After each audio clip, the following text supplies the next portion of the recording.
자, 15세기 조선에서 벌어진 이 놀라운 이야기 속으로 한번 들어가 볼까요?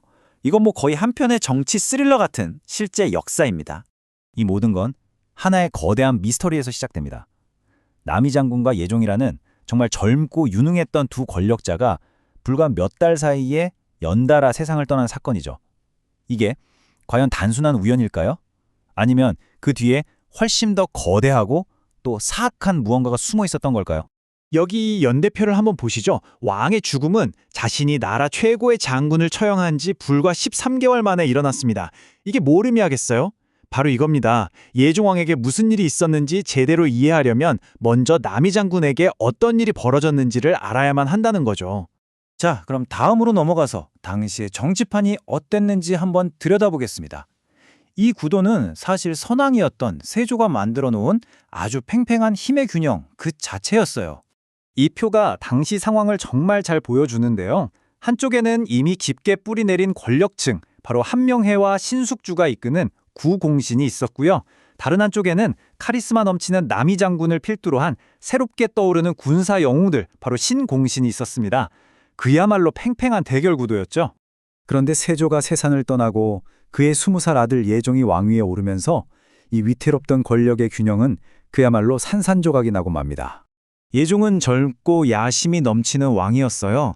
그래서 자신의 권위에 조금이라도 도전할 가능성이 있는 인물은 누구든 깊이 의심했죠. 특히 남이 장군처럼 왕실의 피까지 섞인 백성들의 인기를 한몸에 받는 전쟁 영웅은 더더욱 경계의 대상이었습니다. 그러던 어느 날 밤 궁궐에서 숙직을 서던 남이가 혜성을 보고 무심코 이런 말을 툭 던집니다. 그리고 바로 이 한마디가 그의 적들이 그토록 기다리던 운명을 가르는 실수가 되어버렸죠. 이 말을 같은 신공신이었던 유자광이 엿들은 겁니다. 야망과 질투심에 불타던 그는 남이의 말을 교묘하게 비틀어서 마치 이게 쿠데타를 암시하는 말인 것처럼 왕에게 달려가 고해바칩니다. 근데 뭐 해성 이야기 하나만으로는 좀 애매하잖아요. 이 공모자들에게는 뭔가 더 확실한 빼도 박도 못할 증거가 필요했습니다. 그래서 그들이 눈을 돌린 게 바로 남이 장군이 직접 쓴 아주 유명한 시였어요. 바로 이 시, 남이 장군의 북정가입니다. 정말 기상이 넘치지 않습니까? 외적의 침입으로부터 이 나라를 내 손으로 지켜내겠다는 애국심과 뜨거운 열정이 담긴 그야말로 걸작이었죠. 그리고 이게 바로 그 배신이 얼마나 치밀했는지를 보여주는 대목입니다. 그의 적들은 이 시를 가져다가 딱 한 글자만 바꿨습니다. 충성의 맹세를 한순간에 반역의 고백으로 둔갑시켜버린 거죠. 정말 기가 막히지 않나요? 자, 보세요. 원래 나라를 평정하다라는 뜻의 평자가 나라를 얻다, 차지하다라는 뜻의 득자로 바뀌었습니다. 나라를 지키겠다는 영웅의 맹세가 왕의 자리를 찬탈하려는 영모의 증거로 둔갑해버린 겁니다. 이것이 바로 그들이 원했던 결정적 증거였죠. 이 조작된 증거를 손에 쥔 예종은 그야말로 끔찍한 숙청을 시작합니다. 남이 장군을 포함한 신공신 지도부 전체가 아주 잔인하게 처형당했어요. 심지어 그 시신은 사지를 찢는 거렬형에 처해서 다른 누구도 반역을 꿈꾸지 못하도록 강력한 경고의 메시지를 던졌습니다. 자, 이렇게 예종은 자신의 잠재적 라이벌을 제거하는 데 성공했습니다. 하지만 바로 그 순간 그는 구공신이라는 거대한 세력을 견제할 수 있는 유일한 카드마저 자기 손으로 없애버린 셈이 됐죠. 이제 그는 완벽하게 홀로 남겨졌고 사실상 무방비 상태가 된 겁니다.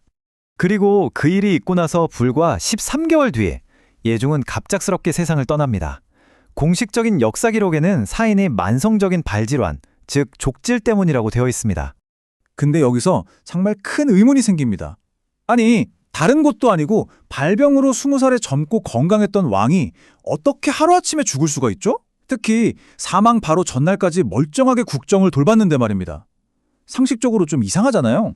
바로 이 지점에서 많은 역사가들이 암살이라는 굉장히 설득력 있는 가설을 제기합니다.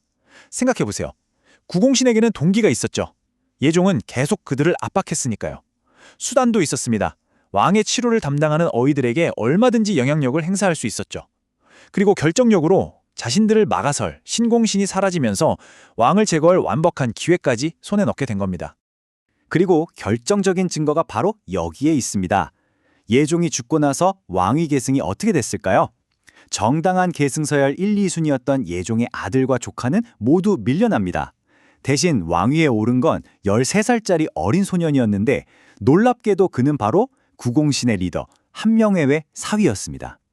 이걸 뭐라고 불러야 할까요? 그야말로 외통수, 완벽한 체크메이트였죠. 자, 그렇다면 500년도 더 지난 이 피비린내 나는 사건이 오늘날 우리에게 왜 여전히 중요할까요? 이 사건은 단순히 한 명의 장군과 한 명의 왕이 죽은 비극으로 끝나지 않았습니다. 이건 사실상 왕조의 운명 자체를 뒤바꿔 놓은 거대한 쿠데타였고 이후 수십 년간 이어질 부패와 끝없는 정치 갈등의 씨앗을 뿌린 겁니다.